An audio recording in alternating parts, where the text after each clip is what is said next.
नमस्कार जी, नमस्कार। आशा करती हूँ सभी लोग बहुत बहुत अच्छे होंगे। आज मेरे कथा का आखिरी दिन है, जो कि मैं 24 से लेकर के 30 तक का कहूँगी। तो चलिए सुनते हैं। आप लोग को पुरुषोत्तम मास की कथा का बहुत बहुत सारा शुभकामनाएं। पुरुषोत्तम मास महात्म्य कथा 24 अध्याय। वाल्मीकि मुनि बोले, हे राजन, अब आगे की कथा सुनो जो मनुष्य के जीवन को बदल देने वाली है। जब उग्रदेव मुनि ने वाल्मीकि मुनि बोले, हे राजन, अब आगे कथा सुनो जो मनुष्य के जीवन को बदल देने वाली है। जब उग्रदेव ने मणिग्रीव से उसके जीवन का वृत्तांत पूछा, तब मणिग्रीव अत्यंत विनम्र होकर बोला, हे ब्राह्मण, मैं पहले एक नगर में अपनी धर्मपत्नी के साथ सुखपूर्वक रहता था।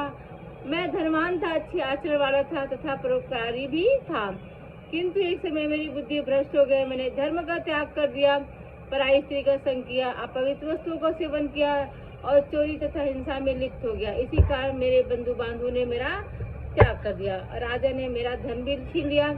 अंततः मैं अपनी पत्नी के साथ इस घोर वन में आकर रहने लगा और जीवों की हत्या करके जीवन का यापन करने लगा। यह कहते हुए अत्यंत दुखी होकर बोला, हे मुनि श्रेष्ठ, अब आप ही मुझ पर कृपा करें और ऐसा उपाय बताइए जिससे मेरी दरिद्रता दूर हो जाए और फिर मैं सुखी जीवन से जी सकूं। मणिग्रीव की कथा, करुण कथा, मणिग्रीव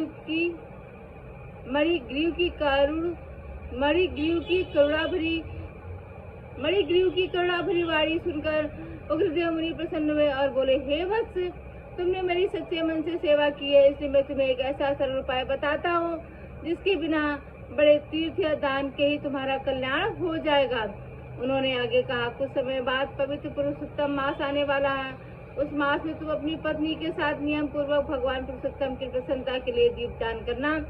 यदि संभव हो तो घृत या तेल से दीपक जलाना, परंतु यदि वह उपलब्ध न हो तो गुंदी के तेल से ही दीपदान करना। नित्य स्नान करके श्रद्धा भक्ति से एक व्रत करना, इससे तुम्हारी दरिद्रता जड़ से समाप्त हो जाएगी।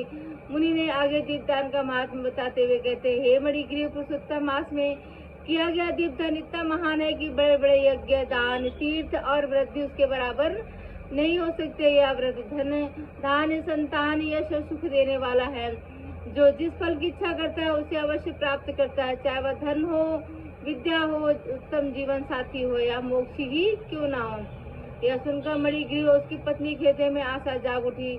उन्होंने मुनि के चरणों में प्रणाम किया, उनके बताए मार्ग पर चलने का संकल्प लिया। कुछ समय के बाद जब पुरुषोत्तम मास आया, तब दोनों ने पूरे नियम और श्रद्धा के साथ दीपदान करना आरंभ किया। वे प्रतिदिन स्नान करके भक्ति भाव से भगवान का स्मरण करते हुए गुद्दी के तेल से दीपक जलाते रहे। इस प्रकार उन्हें पूरा मास अत्यंत निष्ठा प्रेम से बिताया।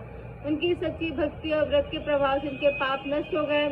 मृत्यु के बाद वे स्वर्ग लोक को प्राप्त हुए। वहाँ दिव्य सुखों का भोग करने के पश्चात वे पुनः पृथ्वी पर श्रेष्ठ कुल में जन्मे। वही मणिग्रीव आगे चलकर पराक्रमी राजा चित्रबाहु बना और उसकी पत्नी चंद्रकला के रूप में पुनः जन्म लेकर उसकी अर्धांगिनी बनी। उन्हें जो ऐसा सुख निष्कंटक राज प्राप्त हुआ, सब पुरुषोत्तम मास में किए गए दीपदान का ही फल था।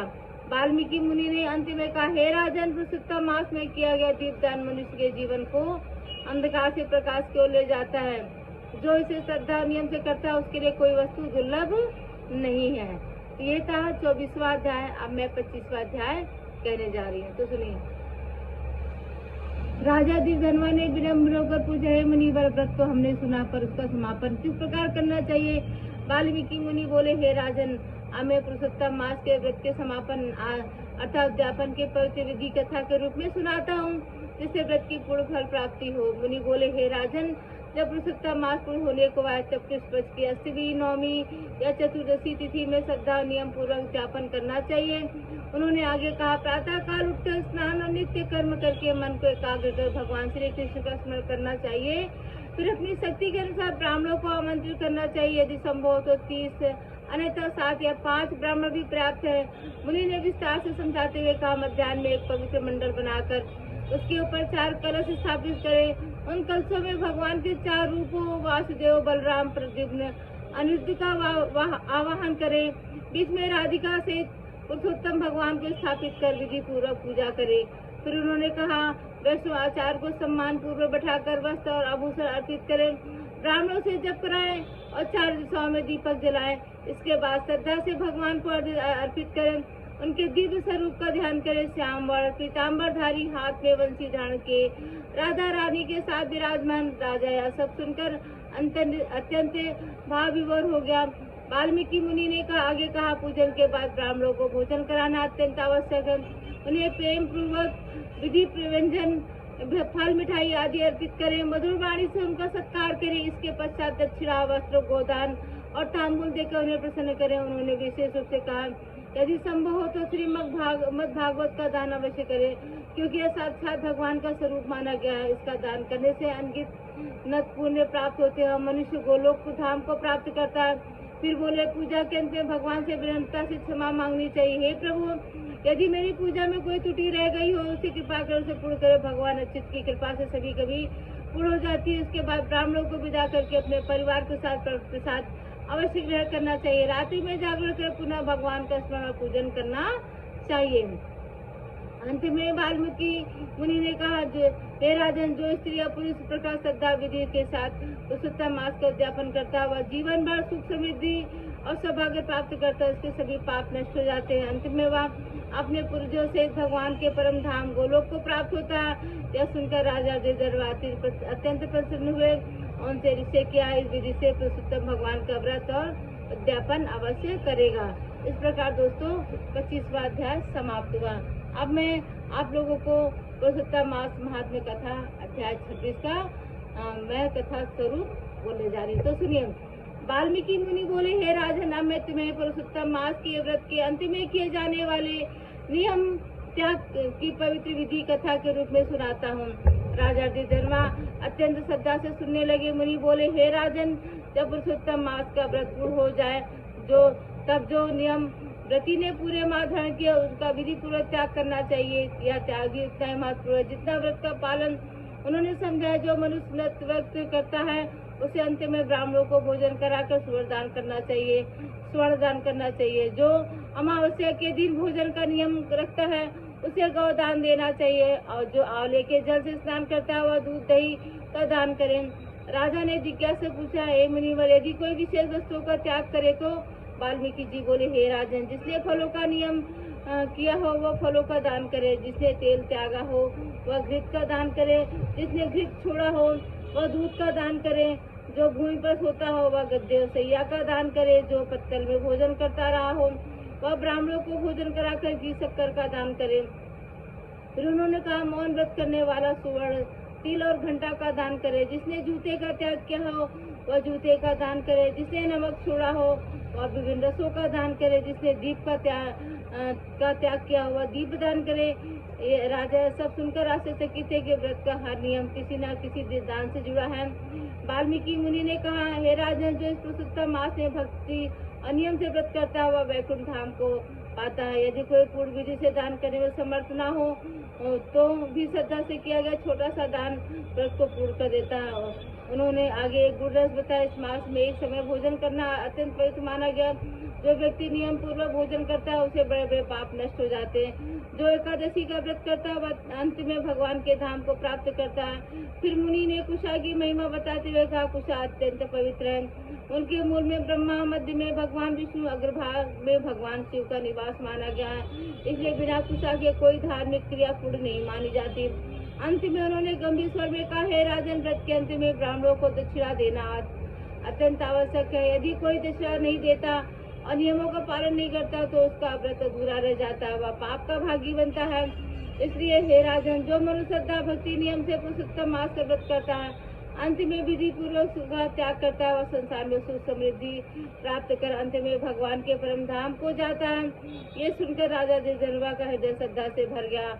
उन्होंने निश्चय किया, इस व्रत को पूरी विधि और नियम के साथ पूर्ण करेंगे। इस प्रकार से 26वां अध्याय दोस्तों पूरा हुआ। अब मैं पुरुषोत्तम महात्म्य कथा 27वां अध्याय का कथा स्वरूप में आपको समझा रही हूँ। सुनिए।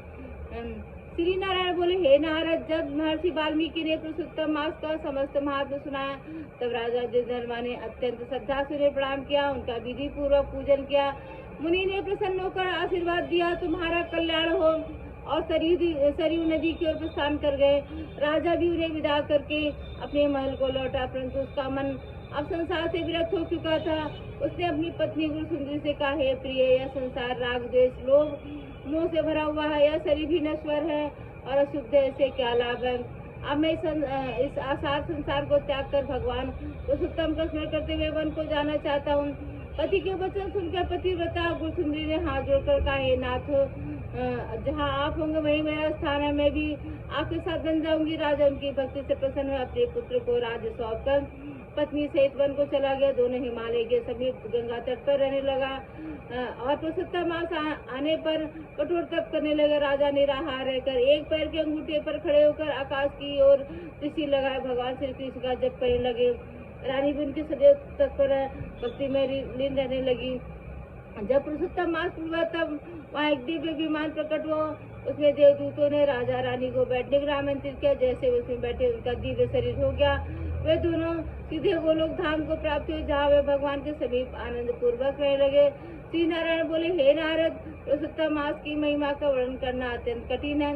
जो फल अनेक जन्मों की तपस्या से नहीं मिलता, वह इस मास के सेवन से सहज प्राप्त हो जाता है। चाहे कोई जानकर या अनजाने में भी इस मास में स्नान दान जब कर ले, उसके करोड़ जन्मों के पाप नष्ट हो जाते हैं।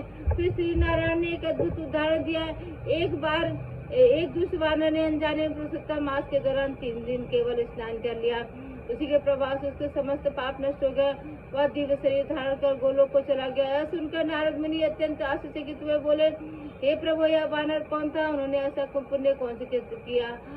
कृपा करके विस्तार से बताया। तब श्री नारायण बोले, हे नारद, पूर्व काल में केरल देश में कदर्प नाम का एक अत्यंत लोभी ब्राह्मण रहता था। वह केवल धन संग्रह में लगा रहता, कभी दान पुण्य नहीं करता था। उसने ना तो यज्ञ किया, ना तीर्थ किया, ना किसी की सहायता की, यहाँ तक अपने परिवार समाज का भी उसने कोई भला नहीं किया। वह अत्यंत कृपण और छल कपट से भरा हुआ था। एक बगीचे में रहकर वह फलों को चुरा कर खाता, बेचता तथा झूठ बोलकर अपने स्वामी को धोखा देता था। इस प्रकार उसने जीवन भर केवल पाप ही पाप किए। जब उसकी मृत्यु हुई तब यमदूत उसे पकड़कर यमलोक ले गए, वहाँ चित्रगुप्त ने उसके पापों का लेखा जोखा सुनाया। उसके जीवन में कोई पुण्य नहीं था, केवल चोरी विश्वासघात के पाप थे। यह सुनकर धर्मराज क्रोधित होकर बोले, यह दुष्ट कदर्प अपने पापों के कारण हजारों बार वानर योनि में जन्म लेगा। इस प्रकार नारद उस ब्राह्मण को अपने पापों के कारण वानर योनि को जब प्राप्त किया। आगे कथा में तुम सुनोगे कि कैसे उस वानर को पुरुषोत्तम मास के प्रभाव से मुक्ति प्राप्त हुई। तो दोस्तों, इस प्रकार से 27वां अध्याय समाप्त हुआ। अब मैं 28वां अध्याय कहने जा रही हूँ, तो सुनिए। श्री नारायण बोले, हे नारद, जब धर्मराज के दरबार में उस लोभी कदर्प ब्राह्मण के पापों का निर्णय हुआ, तब चित्रगुप्त ने अपने दूतों के आदेश दिया कि पहले प्रेत योनि में जाकर अपने कर्मों को भोगेंगे, उसके बाद वानर शरीर को प्राप्त होंगे। यमदूतों ने वैसा ही किया। वह कदर्प पहले प्रेत बनकर एक निर्जन भयानक वन में भटकता रहा। भूख और प्यास से व्याकुल होकर अत्यंत कष्ट सहता रहा। अपने कर्मों का फल भोगने के बाद वह वानर योनि में जन्मा। उसका जन्म एक अत्यंत सुंदर पर्वत पर हुआ, जहाँ शीतल जल से भरा एक पवित्र कुंड था, जिसे मृत तीर्थ कहा जाता है। यह तीर्थ इतना पवित्र था कि देवता भी वहाँ स्नान करने आते थे। कहा जाता है देवताओं ने दैत्यों के वैसे कभी मृग रूप धारण कर वहाँ स्नान किया, इसलिए उनका नाम मृग तीर्थ पड़ा। किंतु उस वानर का जीवन अत्यंत कष्टमय था। उसके मुख में भयंकर रोग था, जिससे कुछ खा भी नहीं पाता था। वह पेड़ से फल तोड़ता पर खा नहीं पाता। वे फल भूमि पर गिर जाते। भूख प्यास से तड़पता हुआ इधर उधर भटकता रहता। समय बीतता गया। एक दिन संयोगवश पुरुषोत्तम मास आ गया। उस समय वह वानर भूख और पीड़ा से व्याकुल था। एक दिन वह प्यास से व्याकुल होकर पवित्र कुंड के पास पहुंचा, परंतु दुर्बलता के कारण जल भी नहीं पी सका। वह वृक्षों पर चढ़ता उतरता रहा, अंततः कुंड के पास गिर पड़ा। 10वीं तिथि से लेकर 4 दिनों तक वह वानर उस कुंड में लोटपोट करता रहा। उसके शरीर पर बार बार पवित्र जल का स्पर्श होता रहा। 5वें दिन मध्याह्न के समय उसी कुंड के किनारे से प्राण त्याग दिए। जैसे उसने शरीर छोड़ा, उसी क्षण एक अद्भुत चमत्कार हुआ। उस पापी वानर का शरीर दिव्य हो गया। वह नील कमल के समान श्याम वर्ण पीताम्बरधारी रत्नों से अलंकृत तेजस्वी दिव्य रूप प्रकट हुआ। उसी समय वहाँ एक दिव्य विमान प्रकट हुआ, जिसमें गंधर्व गान कर रहे थे, अप्सराएं नृत्य कर रही थी, मधुर वाद्य बज रहे थे। उस दिव्य दृश्य को देखकर वह चकित हो गया। मनी मन सोचने लगा, मैं तो अत्यंत पापी था, मैंने कोई पुण्य नहीं किया था, फिर मुझे दिव्य सुख कैसे प्राप्त हुआ। तभी भगवान के दूत वहां आए और हाथ जोड़कर विनम्रता से बोले, हे महाभाग, तुमने प्रसन्नता मास में अनजाने में ही इस पवित्र तीर्थ में स्नान किया, उसी के प्रभाव से तुम्हारे समस्त पाप नष्ट हो गए। यह दिव्य विमान उन्हीं पुण्य का फल है। यह सुनकर वह आश्चर्य आनंद से भर गया। इस प्रकार से अध्याय नंबर 28वां समाप्त हुआ। तो दोस्तों, पुरुषोत्तम मास में कथा अध्याय नंबर 29वां स्टार्ट करी हूँ, तो सुनिए। जब उस पापी कदर ब्राह्मण ने वानर शरीर का त्याग कर देह धारण की, तब भगवान के दूत पुण्यशील सुशील उससे बोले, हे महाभाग, अब विलम्ब क्यों करते हो? चलो हम तुम्हारे गोलोक चले, जहाँ पुरुषोत्तम भगवान का साक्षात सानिध्य प्राप्त होता है। सुनकर कदर्प अत्यंत विनम्र होकर बोले, हे प्रभु, मैंने जीवन भर अनेक पाप किए, मेरे समान पापी का उद्धार कैसे हुआ? मैंने कौन सा पुण्य किया जिससे मुझे दिव्य शरीर महान लोक प्राप्त हो? तब हरि दूतों ने मुस्कुरा कर कहा, हे कदर्प, हे पुरुषोत्तम मास का अद्भुत प्रभाव है। तुमने अज्ञानवश इस मास में महान तप कर लिया। तुम्हारे मुख में रोग था, इसे तुमने अनजाने में उपवास कर लिया। तुमने वृक्षों से फल तोड़कर भूमि पर फेंके, जिससे अन्य जीवों का पेट भरा। यह परोपकार बन गया। भूख, प्यास, शीत और धूप सहते तुमने कठोर तप सहा। और सबसे बढ़कर तुम इस परिस्थिति में कई दिनों तक जल में लौटते रहे, जिससे तुम्हें स्नान का पुण्य प्राप्त हो गया। इस प्रकार बिना जाने ही तुमने ऐसा महान व्रत हो गया, जिससे तुम्हारे समस्त पापों का नष्ट कर दिया। यह सुनकर कदर्प आश्चर्य आनंद से भर गया। उसने तीर्थ, पर्वत, वन, वृक्षों को प्रणाम किया।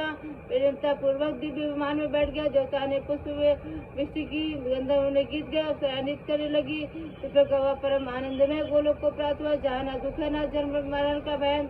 इसके बाद नारद मुनि ने भगवान से पूछा, हे प्रभु, आपने प्रातः काल कर्तव्यों को वर्णन किया, आप कृपया बताएंगे। दिन और रात में मनुष्य कैसे आचरण करना चाहिए?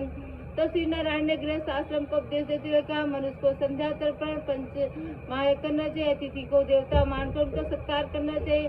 पिछू ब्रह्मचारी को पहले भोजन देना चाहिए। स्वयं शुद्ध संयम पूर्वक भोजन करना चाहिए। भोजन के पश्चात भगवान का स्मरण, शास्त्र श्रवण, आत्मचिंतन करना है। सायंकाल में संध्या वदन, जपन, हवन करना चाहिए। रात्रि में धर्म पूर्वक आचरण करते हुए विश्राम करना चाहिए। अंत में श्री नारायण का अहिंसा, सत्य, दया, दान और संयम यही गृहस्थ धर्म के मूल स्तंभ है। जो मनुष्य इनका पालन करता है वही सच्चा धर्मात्मा है, जीवन में परम कल्याण को प्राप्त होता है। इस प्रकार कथा बताती है। पुरुषोत्तम मास में का प्रभाव इतना महान है कि अनजाने में किया गया छोटा सा पुण्य भी मनुष्य को मोक्ष के मार्ग पर ले जाता है। इस प्रकार केवल पुरुषोत्तम मास में अनजाने में किए गए स्नान मास से वह पापी के दर पर ब्राह्मण योनि से मुक्त होकर दिव्यलोक को प्राप्त हुआ। पुरुषोत्तम मास कथा का 29वां अध्याय समाप्त हुआ। दोस्तों, अब मैं अध्याय पुरुषोत्तम मास कथा का अध्याय नंबर 30वां सुनाने जा रही हूँ, तो सुने। नारद जी ने विनम्र भाव से भगवान नारायण से पूछा, हे प्रभु, आपने पतिव्रता स्त्रियों की महिमा तो बताई, अब उनके लक्षणों को विस्तार से कहिए। यह सुनकर भगवान नारायण मुस्कुराए बोले, हे नारद, सुनो, मैंने तुमसे सच्ची पतिव्रता स्त्री के गुणों को वर्णन करता। उन्होंने कहा, सच्ची पतिव्रता स्त्री वही है जो अपने पति को ये परम देवता मानती, चाहे पति रूप हो या कुरूप हो, धनी हो, निर्धन हो, ज्ञानी हो, अज्ञानी हो, हर स्थिति में अपने प्रति श्रद्धा, सेवा, समर्पण का भाव रखती हो। वह अपने मन, वचन और कर्म से पति का आदर करती हो, अब कभी भी कठोर वाणी का प्रयोग नहीं करती हो। भगवान ने आगे बताया, ऐसी स्त्री को मन में संयम रखती है। वह किसी अन्य पुरुष की ओर आकर्षित नहीं होती, न ही किसी के प्रलोभन से विचलित होती है। उसकी निष्ठा इतनी दृढ़ होती है कि वह अपने पति के सुख दुख में अपना जीवन समर्पित करती है। पति के प्रसन्न होने पर प्रसन्न होती है, उनके दुख में भी स्वयं दुखी हो जाती है। पतिव्रता स्त्री का जीवन अत्यंत मर्यादित और अनुशासित होता है। वह घर के कार्यों को सुकुशलता संभालती है, सास ससुर की सेवा करती है, परिवार में प्रेम और शांति बनाए रहती है, अपने व्यवहार से घर को स्वर्ग समान बना देती है। पति के आने पर उसका आदर करती है। समय पर भोजन देना, मधुर वचन बोलना उसके स्वभाव में ही शामिल होता है। भगवान नारायण ने यह भी बताया, ऐसी स्त्री अपने आचरण में अत्यंत सावधानी रखती है। व्यर्थ हंसी मजाक, क्रोध, ईर्ष्या, असंयम से दूर रहती है। एक बार पति कहीं बाहर चला जाता है, उनके कल्याण के लिए प्रार्थना करती है, स्वयं सादगी से जीवन बिताती है। और उन्होंने गर्भवती स्त्री के लिए भी नियम बताया, उन्हें सदैव शुद्ध, प्रसन्न, संयमित रहना चाहिए ताकि उत्तम संतान की प्राप्ति हो। वही विधवा स्त्री के लिए भी संयम, साधना, सादगी पूर्वक जीवन को सिर बताया गया। भगवान नारायण ने अंत में कहा, हे नारद, इस संसार में पति के समान स्त्री के लिए कोई देवता नहीं। पति की प्रसन्नता से ही स्त्री को सुख समृद्धि संतान प्राप्त होता है। जो स्त्री अपने धर्म का पालन करती है वह न केवल इस लोक में सुख भोगती बल्कि परलोक में भी उच्च स्थान प्राप्त करती है। इस प्रकार से 30वां अध्याय पुरुषोत्तम मास का समाप्त हुआ। पुरुषोत्तम मास का अब मैं बोले जा रही हूँ 31वां अध्याय। सूत जी बोले, हे विप्रो, जब नारद मुनि ने पतिव्रता धर्म का अद्भुत वर्णन सुना तो उनके हृदय में एक और जिज्ञासा उत्पन्न। उन्होंने विनम्रता से भगवान नारायण से पूछा, प्रभु, आपने अनेक दानों का महत्व बताया, परंतु कांसे के संपुट के दान के को सबसे श्रेष्ठ की कृपा करके उनके रहस्य को बताइए। भगवान नारायण ने प्रसन्न होकर कहा, हे नारद, प्राचीन काल में एक माता पार्वती ने भी पुरुषोत्तम मास का व्रत किया। व्रत की समाप्ति पर उन्होंने भगवान शिव से पूछा, इस व्रत को पूर्ण करने के लिए कौन सा दान सर्वोत्तम है जिससे सर्वोत्तम फल प्राप्त हो।